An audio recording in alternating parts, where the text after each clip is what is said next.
Hello po, kamusta po kayo mga kabayan? Sana po nasa maayos po kayong kalagayan. Muli po, si Kamano po, inyong lingkod ay nagbabalik po muli at tayo po ay magsama-sama magkomentuhan dito po sa Tambayang Makabayan. Mag-umpisa na po tayo. Komentuhan po natin, ito po si Atty. Rowena Guanzon at si Sasasot Rogandos tungkol po sa confidential fund. Dahil puro confidential intel fund ng Vice President, ang talagang grabe pong pagbatikos at hinahanapan po nila ng korupsyon o anomalya. Pero pagdating naman po sa Office of the President, puro po tikom ang bibig nila. Nakasiper, nakatape, walang lumalabas po man lang audit sa kanila. Di umano. Ito po, umpisa na po natin. Basahin ang sinasabi po ni Sasasot Rogandos, mga kababayan. Ito po, ayon po sa kanyang inilabas sa social media, may makapagsasabi ba kung bakit ang bilyong-bilyong confidential fund ng Office of the President ay walang audit report sa website ng COA? Kung mayroon, pakituro ang eksaktong audit findings. Ayon po kay Sas Rogando Sasot, mga kababayan. Tama po yun. Bakit nga naman bukod tangi napakalaki, bilyon-bilyon. Wala man lang report sa website ng COA. Makita ang mga Pilipino. Bakit kaya? Nakapagtataka. Bilyon-bilyon. Pagdating sa Pangulo, wala yata silang imik. Pero sa 100 million ay ini-impeach pa nila. Ito naman po ang sinabi ni Atty. Rowena Guanzon sa kanyang sa kumakalat po sa social media. Yung confidential fund ni Vice President Sara ay na-disallow ng COA dahil daw binili ng gamot. Ang kay BBM binili ng bawal na gamot. Ha ha ha ha. Atty. Rowena Guanzon, mga kababayan. Yung confidential fund ni Vice President Sara Duterte na disallow ng COA dahil binili ng gamot, mga kababayan. Yung kay BBM naman daw po, mga kababayan, ipinambili ng bawal na pulboron. Talaga to si Atty. Guanzon naghahanap po yata talaga ng masama na siya sa madidemanda. Ganito po kasi kalalaki ang confidential intel fund ng dalawang pinakamataas na pinuno sa ating bansa, ang presidente at ang vice president. Ayan po mga kababayan, yan po ang kanilang confidential intel fund ng dalawang pinakamataas na kapangyarihan sa ating bansa. Ang presidente Marcos Jr., 2022, 4.5 billion, 2023, 4.56 billion, 2024, 4.56 billion, 2025, 4.56 billion, 2026, 4.5 billion. Samantalang sa Vice President, 2022, 125 million at 2023, 375 million. At 2024, 2025, 2026, zero, mga kababayan. Pero yan po ang kailangang i-impeach pagdating po sa COA, mga kababayan. Pagdating po sa House of Representatives, nakapagtataka, no? Billion-billion. Wala man lang po nag-audit.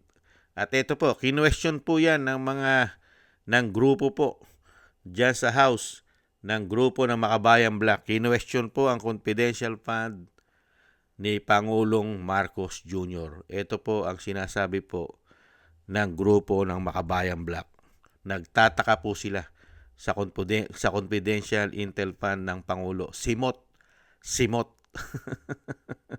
Ito, pakinggan po natin.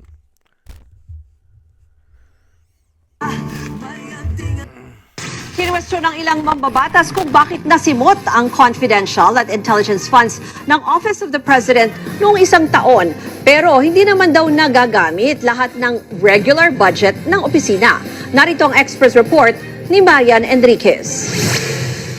Sumalang sa plenary debates ang panukalang 27 billion pesos na budget ng Office of the President para sa 2026. Pinuna ni ACT Teachers Party List Representative Antonio Tino ang paggasta sa confidential at intelligence funds ng OP. Lumalabas na 1.1 billion pesos pala ang disbursement kada quarter sa CIF at ang utilization rate 100%. Ni isang kusing ay walang natitira po no sa cash disbursements, no? Every single peso is spent. Does the sponsor confirm na quarterly wala po ni isang butal, ni isang Kinwestiyon ng ilang mambabatas kung bakit nasimot ang Grabe, no? Simot. Pagka po niwi-withdraw na po nila, kada quarter, ang confidential intel fund. Billion po. Dahil nga po sa laki ng confidential intel fund ng Pangulo, hindi bababa sa 4.5 billion, mga kababayan, ay lagi pong simot. Walang natitira. Pero pagdating po sa COA, na tinatanong po ni Sas Sasot, mga kababayan, bakit wala man lang po makitang audit report ang COA, lalong-lalo po sa kanilang website, pagdating po sa Pangulo. Bakit nga kaya? Nakapagtataka? Simot? Saan kaya ginamit? Dahil tinututukan po nila sa Vice President, di po ba? Hanggang sa nakarating sa impeachment. Nagtataka naman tayo kay COA Auditor Attorney Wamil. Di po ba? Nagtataka naman po tayo sa kanya. Saan? Di po ba? Wala man lang kayo inilalabas yata. At hindi naman yata ito binabalita ng mainstream media at hindi po nila binibigyan man lang ng pansin at panahon na tanungin po ang COA, nasaan naman ang napakalaking confidential intel fund ng Pangulo? Wala po bang report kayo dyan? Wala po bang audit?